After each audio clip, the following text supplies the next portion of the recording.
तो उसको फांसी होना चाहिए, या कोई भी हो, किसी की भी है, बेटी तो है। मध्य प्रदेश के उज्जैन में नाबालिग बच्ची के साथ हुई दरिंदगी ने पूरे देश को झकझोर कर रख दिया। पुलिस ने इस घटना के मुख्य आरोपी ऑटो चालक भरत सोनी को हिरासत में ले लिया है। पुलिस के मुताबिक आरोपी ऑटो चालक ने अपने ऑटो के अंदर सबूतों और ऑटो के नंबर प्लेट के साथ भी छेड़छाड़ की थी। अब इस मामले में आरोपी भरत सोनी के पिता का भी बयान सामने आया है। नाबालिग बच्ची के साथ दरिंदगी करने वाले आरोपी भरत सोनी के पिता ने कहा कि आरोपी को जीने का कोई अधिकार नहीं है। उन्होंने कहा कि पुलिस को उसे पकड़ना नहीं चाहिए था, बल्कि गोली मार देनी चाहिए थी। पिता ने आरोपी की मां को समझाया कि हमारा लड़का मर गया हमारे लिए। उन्होंने बताया कि हमारे घर के अंदर भी 2 बहू हैं, वो उनके साथ भी गंदा काम कर सकता था, उसने बहुत गंदा काम किया है। आरोपी के पिता ने बताया कि उन्हें बहुत शर्म आ रही है, उनके बेटे ने बहुत खराब काम किया है और उन्हें कहीं का नहीं छोड़ा। उन्होंने बताया कि उनके एक बेटे की मौत हो गई थी, ऑटो की किश्त भरनी थी, इस कारण उन्होंने आरोपी भरत को ऑटो चलाने को कहा था। उन्होंने कहा, दुख तो बहुत है, मैं क्या करूं, मैं तो मर जाऊंगा, मेरी बीवी क्या करेगी, वो भी मर जाएगी, हमको घर के बाहर बैठने में शर्म आ रही है।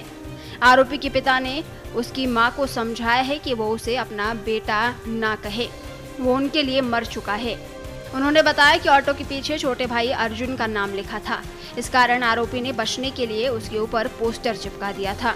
आरोपी के पिता ने कहा कि उन्हें अगर ये मामला पता होता तो वो खुद ही पुलिस को बुलाकर आरोपी को बंद करवा देते। किसी की भी है, बेटी तो है, इंसान है ना वो, तो उसके साथ में किसी की बेटी के साथ में क्या कुछ भी कर लोगे क्या?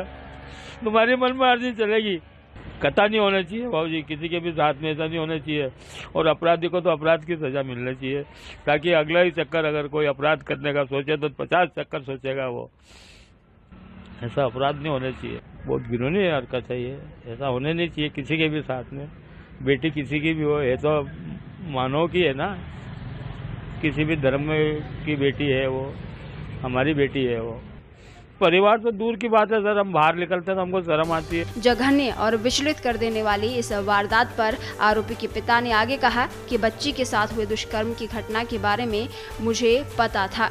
मैंने अपने बेटे से इस बारे में चर्चा की थी कि उज्जैन शहर में एक बच्ची के साथ गलत हुआ है, पर वो कुछ नहीं बोला। वो रोजाना की तरह ही खाना पीना नहाना सोना करता रहा, उसने किसी को शक तक नहीं होने दिया। आपको बता दें, इंसानियत को शर्मसार करने वाली ये घटना 25 सितंबर को हुई थी, जिसके बाद चिकित्सा आधार पर मामला दर्ज किया गया था और आगे की जांच के लिए एक विशेष जांच दल यानी SIT का गठन किया गया था। पुलिस ने जांच शुरू की और सभी उपलब्ध तकनीकी साक्ष्य एकत्र किए, जिसके आधार पर राकेश मालवीय नाम के एक ऑटो चालक को हिरासत में लिया गया। दुष्कर्म के बाद बच्ची को ऑटो चालक राकेश मालवीय ने भी देखा था, लेकिन उसने पुलिस को जानकारी नहीं दी। इस पर उसके खिलाफ भी कार्रवाई की जा रही है। बाद में गुरुवार को पुलिस ने मुख्य आरोपी उज्जैन निवासी ऑटो चालक भरत सोनी को गिरफ्तार कर लिया और उसके खिलाफ IPC की धारा 376 और पॉक्सो अधिनियम के तहत मामला दर्ज किया। ब्यूरो रिपोर्ट, पत्रिका TV।